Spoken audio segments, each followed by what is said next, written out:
En el ejercicio número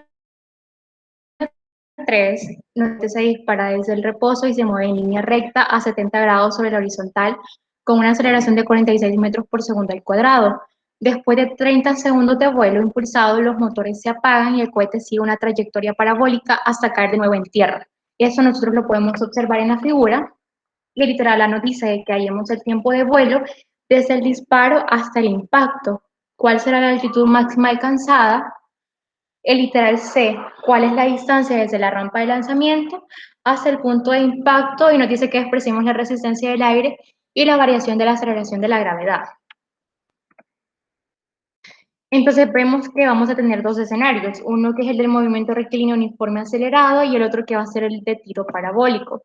Entonces tenemos que trabajar con dos marcos de referencia diferentes para poder desarrollar nuestro ejercicio.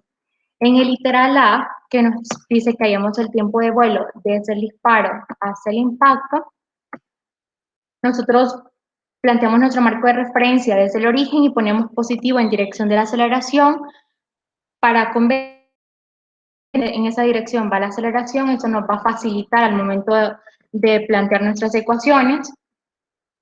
Vemos que en nuestros datos iniciales tenemos la aceleración, que son 46 metros por segundo al cuadrado, la velocidad inicial es 0 porque parte del reposo, y la posición inicial es 0 porque es el origen.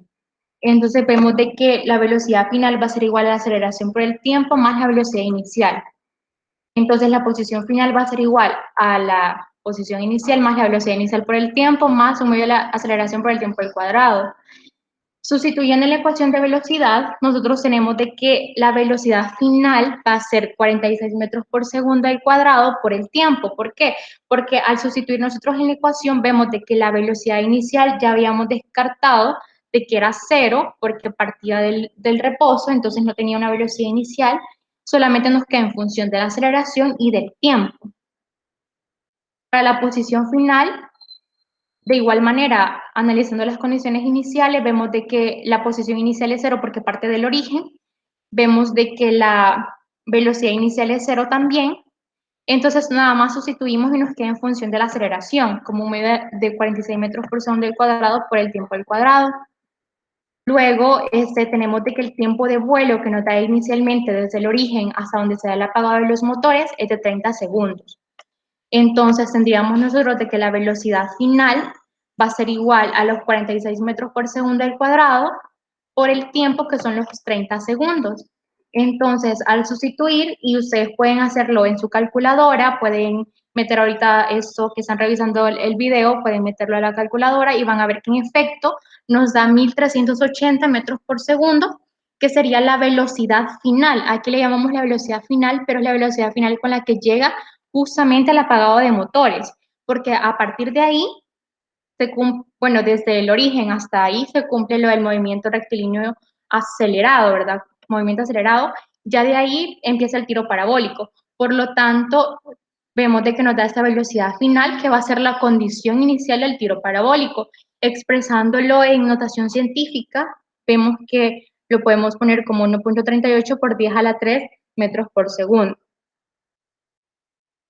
Al poner la condición de la posición final, tendríamos que un medio de la aceleración, que serían los 46 metros por segundo al cuadrado por el tiempo, al cuadrado vemos que nos da 20.700 metros. Al expresarlo en notación científica es 20.7 por 10 a la 3 metros, para que ustedes se vayan relacionando con la notación científica. Por si en un dado caso en el examen les ponen esa notación científica, ustedes ya saben identificarlo y para que también lo vayan practicando. Vemos que nos da un ángulo de inclinación que son los 70 grados que tiene la plataforma con respecto a la horizontal o respecto al suelo.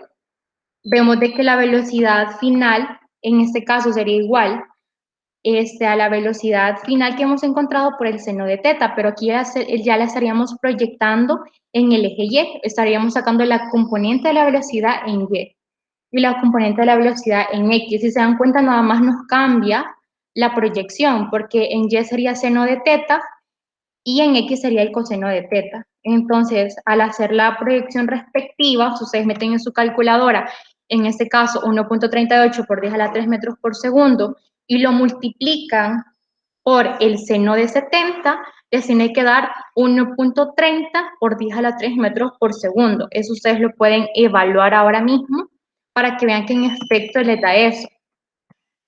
Luego, nosotros tenemos de que al sacar la componente de la velocidad en X, tendríamos que la velocidad final es 1.38 por 10 a la 3 metros por segundo, lo multiplicamos por el coseno de 70 y nos tiene que dar 472 metros por segundo. Eso ustedes lo pueden evaluar también ahora mismo para que corroboren el dato. Luego vamos con la posición en Y. La vamos a tomar en Y porque estamos hablando de un tiro parabólico, entonces vemos que es una altura vertical. Lo tomamos y vemos de que va a ser X final por el seno de teta. ¿Por qué colocamos X final? Porque nuestra X final fue el segmento de recta que encontramos, que sería justamente ese pedacito que se estaría formando de este triángulo, si lo queremos ver así, que serían 20.7 por 10 a la 3 metros, pero para sacarlo en Y, que sería esta altura de acá, siempre del triángulo, nosotros sabemos que por trigonometría podríamos nada más despejarlo, hacer la proyección con el seno de teta y obtenemos cuál va a ser esa altura en Y. Eso para que tengamos las condiciones iniciales para el tiro parabólico. Hacemos lo mismo en X porque la distancia que encontramos está inclinada a 70 grados, entonces para proyectarlo en X, de igual manera lo tenemos que hacer con el coseno de 70. Si ustedes hacen esas proyecciones, que sería para Y 20.7 por 10 a la 3 metros multiplicado por el seno de 70, les tiene que dar 19.5 por 10 a la 3 metros. Y si lo hacen para X, tendrían que ser 20.7 por 10 a la 3 metros multiplicado por el coseno de 70 grados. Eso les va a dar una distancia horizontal de 7.08 por 10 a la 3 metros. Así que nosotros ya tenemos las componentes tanto de la velocidad como de la posición. Ahora van a ser las condiciones iniciales para nuestro tiro parabólico. Con esa parte nosotros hemos cerrado la del movimiento curvilíneo, ¿verdad? Acelerado, rectilíneo acelerado, que es el que analizamos ahorita, y ahora ya vamos con el tiro parabólico, que sería el otro segmento, y por eso vamos a colocar nuevamente nuestro marco de referencia hacia la derecha positivo, hacia arriba positivo. Si se dan cuenta, lo tomamos en vertical y en horizontal. Sabemos que en un tiro parabólico la aceleración actúa como la gravedad y la vamos a considerar como 9.8 metros por segundo al cuadrado. Sabemos de que en esencia el tiro parabólico es un movimiento siempre combinado porque va a estar tanto en el eje Y como en el eje X. Para el eje Y nosotros tendríamos de que la velocidad final va a ser igual a la velocidad inicial en Y menos la gravedad por el tiempo. Este menos nos indica de que la gravedad va hacia abajo y por nuestro marco de referencia ya lo colocamos negativo y está actuando como la aceleración. En todo caso, nosotros vemos de que nuestra Y final va a ser igual a la posición inicial en Y más la velocidad inicial por el tiempo menos medio de la gravedad por el tiempo al cuadrado. En el eje X, ¿qué tendríamos? Tendríamos la velocidad final en X, que sería la velocidad inicial en X, de una sola vez, porque sabemos de que en X la gravedad no actúa, solamente actúa verticalmente por la altura, y tendríamos que la posición de X final va a ser igual a la velocidad inicial de en X por el tiempo más la posición inicial. Sustituyendo, en la velocidad final nos quedaría 1.30 por 10 a la 3 metros por segundo, que es la componente de la velocidad en Y que obtuvimos anteriormente, y le restamos la gravedad por el tiempo. Ya con eso nosotros tenemos la ecuación de la velocidad. Para la ecuación de la posición en Y, de igual manera, solo sustituimos lo que ya tenemos. Tenemos en este caso, sabemos de que la posición inicial sería 0, solamente nos queda la aceleración en la componente y nos quedaría restando un medio de la gravedad por el tiempo al cuadrado. Para la velocidad en X, nosotros tendríamos que es la velocidad inicial, porque es lo que decíamos, ¿verdad? La velocidad final que encontramos anteriormente nos va a servir de velocidad inicial para el tiro parabólico, que serían los 472 metros por segundo. Luego obtenemos la posición en X final, que serían los 472 metros por segundo, multiplicado por el tiempo, porque la posición inicial es 0. Ya con eso nosotros tenemos nuestras ecuaciones de movimiento, de cinemática, con las cuales vamos a trabajar para encontrar el tiempo de vuelo. Y si se dan cuenta, eso es como lo más complicado, lo que tenemos que asegurarnos que esté correcto, porque ya ahora solamente sustituimos. Si se dan cuenta, ¿qué es lo que sustituimos nada más? En la ecuación de posición en Y, sustituimos el menos 19.5 por 10 a la 3 metros, que es la altura vertical que encontramos, y le ponemos el negativo porque está hacia abajo, o sea, abajo de nuestro marco de referencia. Si se dan cuenta, se nos genera una cuadrática. Una cuadrática matemáticamente significa que tendríamos dos respuestas, pero físicamente significa que hay dos instantes de tiempo. Así que en ese caso, como nos van a dar dos resultados diferentes, uno negativo y uno positivo, vamos a tomar el positivo. El positivo nos indica que el tiempo de vuelo es de 279.5 segundos, ¿sí? Ahora bien, ¿qué tiempo de vuelo es ese? Es el tiempo de vuelo del tiro parabólico, es decir, desde el apagado de los motores. Pero ¿qué sucede con los 30 segundos antes que es lanzado el cohete?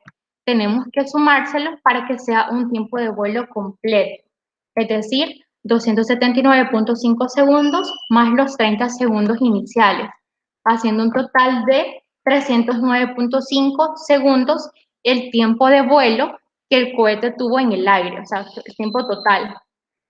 Ahora bien, para saber la altitud máxima alcanzada, ya lo tenemos más sencillo porque sabemos de que una altitud máxima significa que hay un instante en el que el cohete se mantuvo en suspensión, y si ocurre eso significa de que la velocidad en un punto máximo se nos hace cero antes de caer. Entonces, nosotros hacemos cero la velocidad porque sabemos que estamos hablando de un máximo, y con eso podemos despejar el tiempo. Despejamos el tiempo que nos da de 132.6 segundos. No podemos tomar el tiempo anterior porque no es tiro parabólico en toda la trayectoria. Si se dan cuenta, teníamos un MRV y ahora tenemos un tiro parabólico. Entonces no podemos considerar, decir que el tiempo es la mitad, porque no es así. Hasta el punto máximo tendríamos un tiempo y de ahí tendríamos otro tiempo que no sería la mitad en comparación porque no es simétrico. En este caso no es algo simétrico porque estamos hablando de dos escenarios diferentes.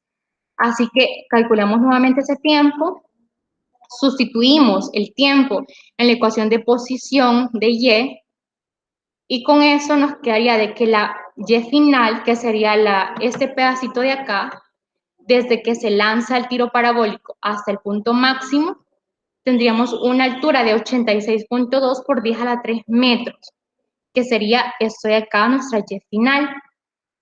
Pero como el cohete parte al final de la rampa, entonces tenemos que sumarle el 19.5 por 10 a la 3 metros que tenía desde el suelo, haciendo nuestra H máximo, o sea, nuestra altura máxima. Es decir, que al sumarla, nosotros tenemos de que nuestra altura máxima corresponde a 105.7 por 10 a la 3 metros. Esa sería la altura máxima que puede alcanzar el cohete. Y con el último literal, que nos pregunta cuál es la distancia desde la rampa de lanzamiento hasta el punto de impacto, nos dice que despreciemos la resistencia del aire y la variación de la aceleración de la gravedad. Entonces, prácticamente es hacerlo en X, como ya teníamos la ecuación de posición en X, solamente sustituimos el tiempo de vuelo, pero a partir del tiro parabólico. Entonces, con eso nosotros encontramos la distancia justamente desde el tiro parabólico hasta el impacto, que nos da una distancia de 13.2 por 10 a la 4 metros. Pero nosotros necesitamos sumarle el otro pedacito que teníamos anteriormente, que sería el de 20.7 por 10 a la 3 metros, haciéndonos un total de 152.7 por 10 a la 3 metros. Y esa sería la distancia total que tiene la rampa desde el lanzamiento hasta el punto de impacto. Así que eso sería básicamente el ejercicio número 3. Si ustedes tienen alguna pregunta, pueden escribirnos un correo o también hacerla saber en los horarios de consulta.